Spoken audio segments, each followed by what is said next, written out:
तो दोस्तों ये कहानी है एक बेहद अमीर बिजनेसमैन मिन क्यू की, जिसे एक बहुत ही अनोखी और डरावनी बीमारी है। जब भी वो किसी इंसान को छूता है तो उसके शरीर पर खतरनाक तरह के लाल लाल दाने निकल आते हैं। इसके अलावा उसे सांस लेने में तकलीफ होने लगती है और कई बार वो बेहोश हो जाता है या मौत तक का सामना कर सकता है। इस अजीब बीमारी की वजह से मिन क्यू हमेशा चाहता तो है कि उसकी भी गर्लफ्रेंड हो, लेकिन छू ना पाने की वजह से उसका सपना अधूरा रह जाता है।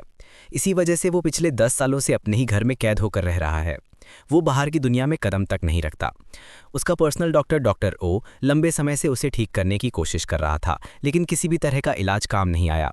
एक दिन डॉक्टर ओ उसे साफ कह देता है कि अब उसे इस बीमारी के साथ ही जीना सीखना होगा, क्योंकि इसका इलाज लगभग असंभव है। इतना ही नहीं, डॉक्टर उसे एक खास बॉक्स देता है जिसमें अलग अलग मोड होते हैं। ये मोड उसकी एलर्जी के स्तर को बताते हैं। ब्लू का मतलब है एलर्जी सामान्य है, येलो का मतलब हल्का अटैक, ऑरेंज का मतलब सांस लेने में भारी दिक्कत और रेड का मतलब सीधी मौत। ये बॉक्सेस की हालत पर नजर रखने में मदद करता है, जो उसके लिए ज़रूरी भी है। इसी बीच एक दिन एक साइंटिस्ट प्रोफेसर होंग मिन क्यू से मिलता है। वो बताता है कि उसने अपनी टीम के साथ मिलकर एक बेहद इंटेलिजेंट और एडवांस रोबोट बनाया है। क्योंकि रोबोट इंसान नहीं होता, इसलिए उसे छूने पर मिन क्यू को कभी भी एलर्जी नहीं होगी। प्रोफेसर होंग उस रोबोट की कीमत $10 बिलियन बताता है। अगले ही दिन मिन क्यू उसकी लैब में पहुंचता है, जहां उसकी नज़र उस रोबोट पर पड़ती है। वो दिखने में बेहद खूबसूरत थी और अपना नाम AG3 बताती है। ये रोबोट प्रोफेसर होंग की सबसे एडवांस क्रिएशन थी। शुरुआत में मिन क्यू थोड़ा डरा हुआ रहता है, लेकिन जब वो हिम्मत करके AG3 को छूता है तो उसके शरीर पर कोई भी एलर्जी नहीं होती। ये देखकर वो खुशी से झूम उठता है, क्योंकि अब आखिरकार उसे कोई ऐसा मिल गया था जिससे वो छू सकता था। जो कि मिन क्यू बहुत अमीर बिजनेसमैन है, इसलिए पैसे का उस पर कोई असर नहीं पड़ता, चाहे वो $100 बिलियन हो या $200 बिलियन।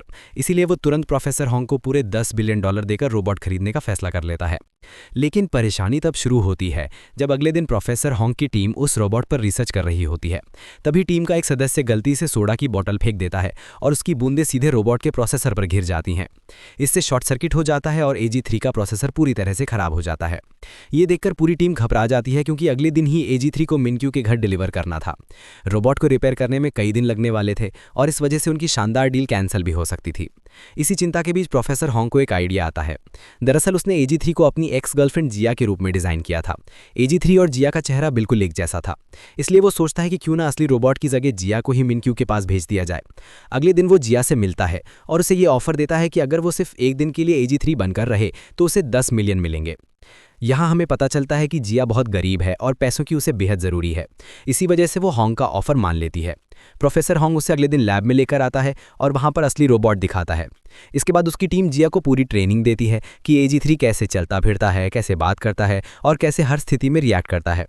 फिर उसे उसी की तरह कपड़े पहनाए जाते हैं, नकली रोबोट जैसे बाल लगाए जाते हैं और एक खास लेंस पहनाया जाता है जिससे वो बिल्कुल रोबोट की तरह देख सके।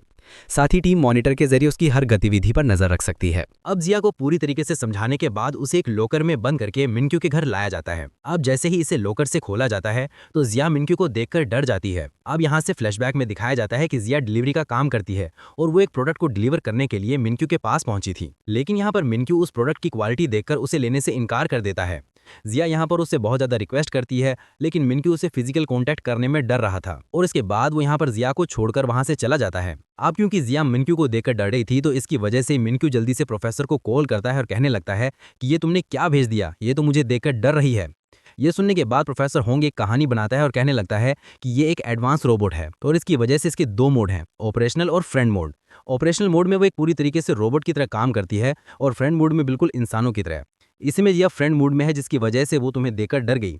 अगर तुम इसके पीछे वाले बटन को दबा दोगे तो वो बिल्कुल एक रोबोट की तरह काम करने लगेगी और उसे ऑपरेशनल मोड में बदला जा सकता है। अब मिनक्यू उसकी बात को मान लेता है और वो रोबोट के गर्दन के पीछे वाले बटन को दबा देता है। अब उस रोबोट के रीस्टार्ट होने के बाद मिनक्यू उस रोबोट के इंटेलिजेंस लेवल का टेस्ट लेता है। इधर हमें लैब को दिखाया जाता है जहाँ की इलेक्ट्रिसिटी चली गई थी और इसकी वजह से इनका जिया के साथ कॉन्टैक्ट टूट जाता है। अब जिया को अपने आप से ही मिनक्यू को मैनेज करना होगा। अब सबसे पहले मिनक्यू उसे एक बॉक्स को खोलने के लिए कहता है, लेकिन उस बॉक्स को खोलने से पहले उसे एक मैथमेटिक्स सवाल को सोल्व करना होगा। अब जिया को तो मैथ बिल्कुल भी नहीं आती थी, तो इसकी वजह से वो उस बॉक्स के पास जाकर उस बॉक्स को तोड़ देती है, जिसे देखने के बाद मन को बहुत ही ज्यादा हैरान हो जाता है। अब अगले टेस्ट में मिनक्यू उस रोबोट को 10 सेकंड में अंडे को छीलने के लिए कहता है। अब क्योंकि जिया एक रेस्टोरेंट में काम करती थी, तो इसकी वजह से वो आसानी से उस अंडे को छील देती है। वैसे 10 सेकंड में तुम्हें भी छिल दूंगा। येनसेन के देखने के बाद मिनक्यू बहुत ज़्यादा खुश हो जाता है और वो इस रोबोट के इंटेलिजेंस लेवल की तारीफ करता है। इधर दूसरी तरफ लैब में अब इलेक्ट्रिसिटी वापस आ जाती है और अब जब वो जिया के लेंस की मदद से देखते हैं तो वे देखकर हैरान हो जाते हैं कि जिया मिनक्यू पर गुस्सा हो रही है, क्योंकि मिनक्यू ने उसके सीने को टच करने की कोशिश की थी। अब इसके बाद मिनक्यू प्रोफेसर को कॉल करता है और उसे कहने लगता है कि तुम मुझे धोखा देने की कोशिश कर रहे हो, क्योंकि इसके अंदर इस्तेमाल होने वाली बैटरी खराब है और इसकी वजह से AG3 का सीना फूल गया है। अब ये सुनकर प्रोफेसर होंग उसे एक और झूठ को बोल देता है और कहने लगता है कि उसने AG3 की बैटरी को अपग्रेड किया है। साथ ही वो मिनक्यू को वार्न करता है कि वो उसके सीने को ना छूले, क्योंकि ऐसा करने से उसके अंदर शॉर्ट सर्किट हो सकता है। खैर, अब इसके बाद मिनक्यू मेडिसिन लेने के लिए जाता है, लेकिन तभी अचानक से मिनक्यू का दम घुटने लगता है और वो फर्श पर गिर जाता है। मिनक्यू को सांस लेने में दिक्कत हो रही थी। इसी वक्त जिया उसके पास आती है और उसकी पीठ थपथपाकर उसकी मदद करती है। मिनक्यू जब होश में आता है तो वो हैरानी के साथ उससे पूछता है कि बिना मेरे ऑर्डर के तुमने मेरी मदद कैसे की। जिया उसे कहती है कि बहुत सी ऐसी चीजें वो उसके बिना ऑर्डर के कर सकती है। यहाँ पर पहली बार मिनक्यू फिजिकल कांटेक्ट करता है, लेकिन यहाँ पर उसे किसी भी तरीके की एलर्जी फील नहीं होती। अब रात को जिया को लैब के अंदर लाया जाता है, जहाँ पर प्रोफेसर होंगो से डांटते हैं कि तुम्हें मिनक्यू के साथ इतने ज्यादा फ्रेंडली फील नहीं करना चाहिए था। जिया ये सुनने के बाद थोड़ा अच्छा नहीं लगता और वो वहाँ से जाने लगती है। अब क्योंकि जिया का एक दिन का काम था और अब उसका काम खत्म हो चुका है, तो इसकी वजह से जिया वहाँ से चली आती है। लेकिन तभी थोड़ी देर बाद मिस्टर होंग को एक बुरी खबर मिलती है। उन्हें पता चलता है कि उनका जो रोबोट है AJ3, अब उसकी दिक्कत बढ़ गई है। इसकी वजह से उसे रिपेयरिंग के लिए अफ्रीका भेजा गया है और इसे वापस आने में कम से कम 2 हफ्ते तो लगेंगे ही। अब तभी प्रोफेसर के पास मिनक्यू की कॉल आती है, जो उसे बताता है कि मुझे 1 महीने के लिए AJ3 चाहिए, क्योंकि वो उस रोबोट को डीप तरीके से समझना चाहता है। अब प्रोफेसर होंग के पास जिया को वापस लाने के अलावा कोई दूसरा रास्ता नहीं बचा, तो इसलिए अब जिया के पास जाता है और उसे कुछ हफ्तों के लिए रोबोट बनने के लिए कहता है। लेकिन अब जिया रोबोट बनना नहीं चाहती, तब प्रोफेसर उसके सामने कुछ ज्यादा पैसों का ऑफर रखता है। अब क्योंकि जिया को पैसों की जरूरत थी, तो इसकी वजह से वो उस ऑफर को एक्सेप्ट कर लेती है। प्रोफेसर उसे बताता है कि जब तक हमारा AJ3 रोबोट नहीं आ जाता, तब तक तुम्हें मिनक्यू के पास ही रहना होगा। तुम ज्यादा टेंशन मत लो, हम रोज रात को तुम्हें चार्ज करने के बहाने अपने लैब के अंदर ले आया करेंगे। खैर, अब इसके बाद अगले दिन बदकिस्मती से जिया के पेट में कुछ गड़बड़ होने लगती है। जिया वहां पर अपने आप को बहुत ही मैनेज करने की कोशिश करती है, लेकिन वो अपने आप को हैंडल नहीं कर पाती और वो वहां पर फाट कर देती है। मिनक्यू हैरानी से पूछता है कि आखिर ये क्या आवाज है। तब वो रोबोट उससे कहती है कि ये आपने क्या किया है। जल्दी उसकी स्मेल चारों तरफ फैलने लगती है। अब जिया उसे कपड़े बदलने के लिए कहती है, जिस पर वो भोला वाला मिनक्यू मान भी जाता है, क्योंकि उसे लग रहा था कि मेरे अलावा यहाँ पर कोई इंसान है भी नहीं, तो कोई और ये काम कैसे कर सकता है। इसके बाद मिनक्यू अपने कपड़े चेंज करने के लिए चला जाता है। अब जब मिनक्यू यहाँ से चला जाता है, तो जिया इस चीज का फायदा उठाकर वॉशरूम में चली आती है। मिनक्यू जल्दी से वापस आ जाता है। वो देख पाता है कि वहां से रोबोट गायब है। वो चारों तरफ उसे ढूंढने लगता है और वो उसे मिल भी जाती है। वो देख पाता है कि जिया उसके महंगे परफ्यूम से उसके टॉयलेट को साफ कर रही है। मिनक्यू ये देखकर हैरान हो जाता है और कहने लगता है कि रोबोट तो पानी को हाथ भी नहीं लगाते और तुम ये सब कैसे कर पा रही हो। जिस पर जिया उसे झूठ बोलती है और कहने लगती है कि वो एक एडवांस रोबोट है और वो इन सभी कामों में माहिर है। अब जब मिनकी वहां से जा रहा होता है, तो तभी वो नोटिस करता है कि जिया के फेस पर पसीना आ रहा है। वो उसके करीब जाने की कोशिश करता है, लेकिन उसका पैर साबुन पर आने की वजह से वो नीचे गिर जाता है। जिया जल्दी से उसकी तरफ भागती है, लेकिन वो उसे बचाने की जगह उसके परफ्यूम को पकड़ती है। अब नीचे गिरने की वजह से मिनक्यू को कुछ चोट लग गई थी। खैर, अब इसके बाद अगले दिन जिया जब सफाई कर रही होती है, तो तभी वो मनक्यू के कार्ड्स के महल को गिरा देती है, जिसे मनक्यू ने 10 साल से संभाल कर रखा हुआ था। अब ये देखने के बाद मिनक्यू को बहुत ही ज्यादा गुस्सा आता है, लेकिन इससे पहले कि वो कुछ कह पाता, जिया उसे कहती है कि मेरी बैटरी 5% रह गई है और उसके बाद वो पावर ऑफ होने का नाटक करती है। इसके बाद मनक प्रोफेसर होंग से मिलता है, जहां पर वो प्रोफेसर होंग को बताता है कि रोबोट की गलतियों की वजह से वो बहुत ही ज़्यादा परेशान हो गया है। लेकिन प्रोफेसर उससे कहता है कि तुम्हें अभी रोबोट को समझने की और ज़रूरत है। प्रोफेसर की इस बात पर मनक राज़ी हो जाता है। अगले दिन मनक से मिलने के लिए उसका बहुत ही खास मेहमान आने वाला था, इसलिए वो जिया को बाहर निकलने से मना करता है। और वो शख्स जो आने वाला था वो और कोई नहीं बल्कि उसकी गर्लफ्रेंड रिया थी। लेकिन जब रिया उसके शरीर पर हाथ रखती है, तो उसके शरीर में एलर्जी होने लगती है। मिनकी उसे सब चीज़ छुपाने की कोशिश करता है और इसके बाद वो एक इंपॉर्टेंट मीटिंग का बहाना लेकर वहाँ से चला जाता है। इसके बाद मनक अपने उस कमरे की तरफ भागता है जहां पर उसका इंजेक्शन रखा हुआ था। मनक बहुत ज़्यादा कमज़ोर हो चुका था, इसकी वजह से वो सिरिंज को पकड़ने में नाकामयाब रहता है।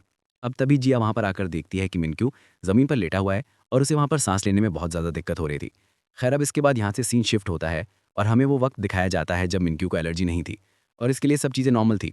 छोटा मनक जब अपने लिए काठ का महल बनाता है, तो उसके पेरेंट्स उसे देखकर बहुत ज़्यादा खुश होते हैं। अगले दिन मिनक्यू के जन्मदिन पर सब लोग आए होते हैं और वो बहुत ही अच्छी तरीके से मिनक्यू के जन्मदिन को सेलिब्रेट करते हैं। अब ये लोग अपनी कार में बैठकर घर जा रहे होते हैं, लेकिन तभी अचानक से एक बलून उड़कर मनक के फादर के मुंह पर आ जाता है। उस वक्त उनकी कार के सामने से ट्रक आ रहा था और वहां पर उनका एक्सीडेंट हो जाता है। इसके बाद जब मिनक्यू की आँख खुलती है, तो वो अपने पेरेंट्स के लिए रो रहा था जो कि उस हादसे में मर चुके थे। अब बहुत सारे रिश्तेदार मनक से मिलने के लिए आते हैं, लेकिन असल में वो मनक से मिलने के लिए नहीं बल्कि उनकी प्रॉपर्टी के वारिस बनने के लिए आए थे। इसके बाद जब मिनक्यू वॉशरूम में जाता है, तो उसे अपनी जेब से एक नोट मिलता है और उसमें लिखा होता है कि किसी भी पेपर पर साइन मत करना। इसके बाद मिनक्यू अपने घर पहुंचता है और बाहर के इंसानों से दूर रहता है, क्योंकि हर कोई मनक की प्रॉपर्टी को हड़पना चाहता था। इसकी वजह से मनक किसी से ही मिलना पसंद नहीं करता। अब उसी वक्त से मनक को वो एलर्जी होना शुरू हो गई। अब उसके पर्सनल डॉक्टर के अलावा उसकी इस एलर्जी को कोई भी नहीं जानता था। खैर, अब इसके बाद कहानी प्रेजेंट में आती है। मिनकी की जब आंख खुलती है तो वो अपने पास जिया को पाता है। मिनकी अब देख पाता है कि वो बिल्कुल नॉर्मल हालत में है। इसके बाद वो जिया का शुक्रिया अदा करता है क्योंकि उसने उसे इंजेक्शन देकर उसे नॉर्मल हालत में कर दिया था। अब जिया और मिनक्यू साथ में ज़्यादा वक्त बिताने लगे थे और उनका ये रिश्ता गहरा होता चला जाता है और वो दोनों एक दूसरे के करीब होते चले जाते हैं। एक दिन मिनक्यू उसे अपनी और रिया की डेट पर ले जाता है। वो दोनों एक दूसरे के साथ वहाँ पर बहुत सारी बातें करते हैं। अब जब रिया वहाँ से जा रही होती है तो वो मिनक्यू को हाथ मिलाने के लिए कहती है। इसके बाद जब मिनक्यू हाथ मिलाता है तो उसे एलर्जी होना शुरू हो जाती है। उसे वहाँ पर सांस लेने में दिक्कत हो रही थी। अब जब वो अपनी सिरिंज पकड़ता है तो वो सोचने लगता है कि उसे ये इंजेक्शन लगाना चाहिए या फिर नहीं, क्योंकि वो अपनी ज़िंदगी से पूरी तरीके से परेशान हो चुका था। उसकी स्मार्ट वॉच तेज़ी से बीप करने लगती है। लेकिन इसके बाद जब जिया उसके पास आती है तो वो नॉर्मल हो जाता है। अब जब जिया मनक को देखती है तो मनक का मॉनिटर भी नॉर्मल हो गया था और अब मिनक्यू बिना इंजेक्शन के ही ठीक हो चुका था। अब इसके बाद ये दोनों यहाँ से दूसरे अपार्टमेंट में जाने लगते हैं। जब ये दोनों यहाँ से जा रहे होते हैं तो एक बंदा आकर मनक से टकरा जाता है। अब वो बंदा मनक को चेक करने के लिए कि मनक ठीक है उसे पकड़ लेता है। लेकिन यहाँ पर हैरानी की बात तो ये है कि मनक को कोई भी एलर्जी नहीं होती।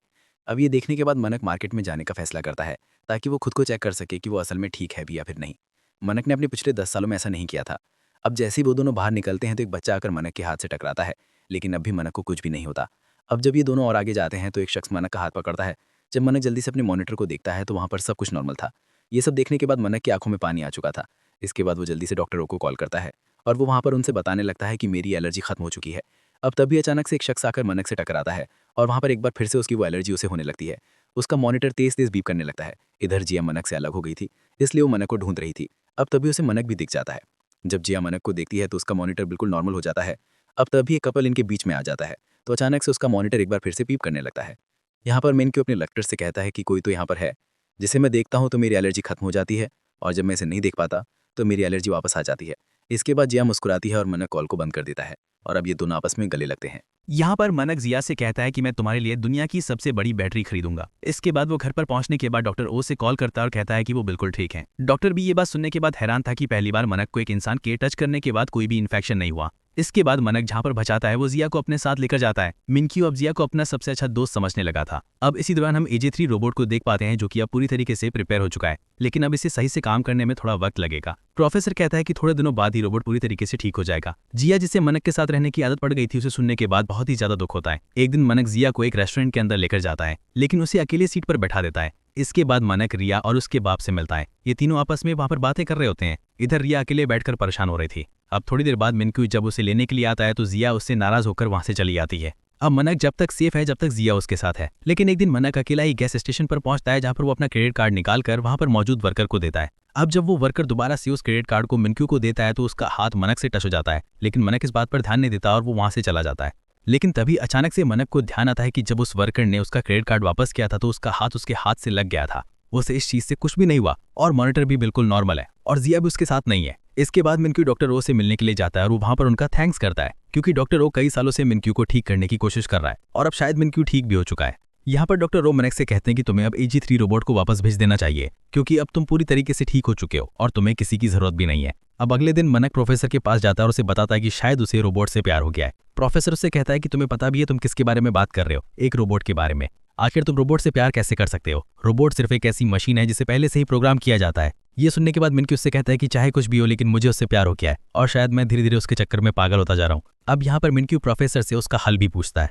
अगले दिन प्रोफेसर मिनक्यू के पास आता है और उसे कहने लगता है कि एक रास्ता है, अगर वो AJ3 को रीसेट कर दें तो इस तरह वो अपनी सारी पुरानी मेमोरी को भूल जाएगी और तुम अपनी जिंदगी में आगे बढ़ सकोगे। अब ये सुनने के बाद मनक पूरी तरीके से उदास हो चुका था, लेकिन अब उसे पता है कि यही उसके पास आखिरी रास्ता है।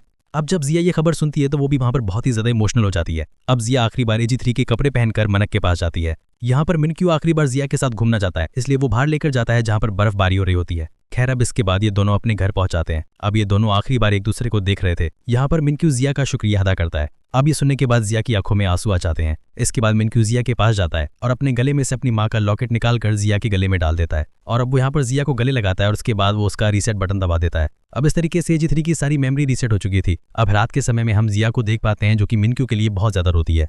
अब रात को जिया इतनी ज्यादा रोती है कि वो अगली सुबह को बीमार पड़ जाती है। इसे हॉस्पिटल ले जाया जाता है जहाँ पर हम देख पाते हैं कि जिया ने अभी भी मिनक्यू की माँ का लॉकेट पहन रखा है और इसके बाद ये दोनों अपने अपनी जिंदगी में आगे बढ़ जाते हैं। जिया अपने आगे का काम करने के लिए अपनी दादी के शहर चली जाती है और मिनक्यू और रिया के सारा शादी करने के लिए तैयारी करने लगता है। एक दिन मनक एक ट्रेन पर चढ़ता है जहाँ पर वो AJ3 जैसा चेहरा देखता है और वो और कोई नहीं बल्कि जिया थी। जो कि वहाँ पर मनक को देखकर उसे इग्नोर करने की कोशिश करती है। मनक यहाँ पर सोच रहा होता है कि शायद ये वही रोबोट है। दोनों यहाँ पर एक दूसरे के इतने ज़्यादा पास होने के बावजूद भी कुछ भी बात नहीं करते, क्योंकि जिया को मिनकी से बोलने के लिए मना करा गया था। लेकिन यहाँ पर मिनकी को अभी भी शक होता है कि ये शायद भाई रोबोट है, इसलिए वो प्रोफेसर हॉन्ग को कॉल करता है और कहने लगता है कि उसने AG3 जैसा चेहरा देखा है। प्रोफेसर उससे कहता है कि मैंने किसी को देखकर AG3 को बनाया था और शायद तुमने अब उसी शख्स को देख लिया है। मनक यहाँ पर प्रोफेसर से पूछता है कि क्या मैं उससे बात कर सकता हूँ, तब वो प्रोफेसर उसे बात करने से मना करता है। अब प्रोफेसर के मना करने के बावजूद भी मिनकी उसका पीछा करता है और वो जिया के पास पहुंचकर उसे बात करने की भी कोशिश करता है। तब जिया उसे बिल्कुल अनजान बनने की कोशिश करती है, जैसे कि वो पहले कभी मिली ही ना हो, लेकिन फिर भी मनक अंदर जाकर बैठ जाता है। अब जिया जल्दी से किचन में जाकर अपने उस लॉकेट को निकालती है जो कि उसे मनक ने दिया था।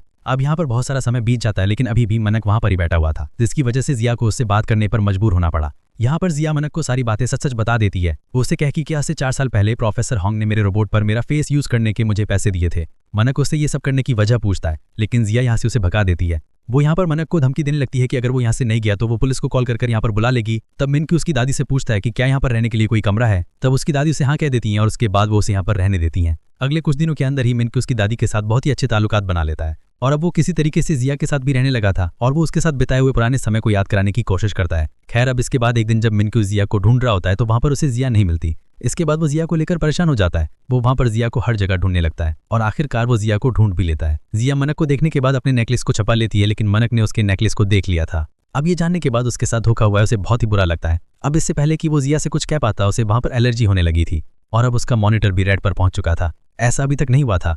यहाँ पर मनक की हालत बहुत ही ज्यादा खराब थी। अब मिनकी को बहुत ज्यादा तकलीफ हो रही थी, तो उसकी वजह से वो जमीन पर गिर जाता है और अब उसके बचने के चांस बहुत ज्यादा कम थे और अब शायद मिनकी मर भी जाए। तो दोस्तों, इसी के साथ इसका फर्स्ट पार्ट यहीं पर खत्म हो जाता है। अब आगे क्या मिनकी मर जाएगा या फिर जिया उसे बचा लेगी, इसके बारे में आपको पता चलेगा अगले पार्ट में। अगर आप इस सीरीज का अगला पार्ट देखना चाहते हो तो नीचे कमेंट में नेक्स्ट पार्ट टाइप जरूर करना।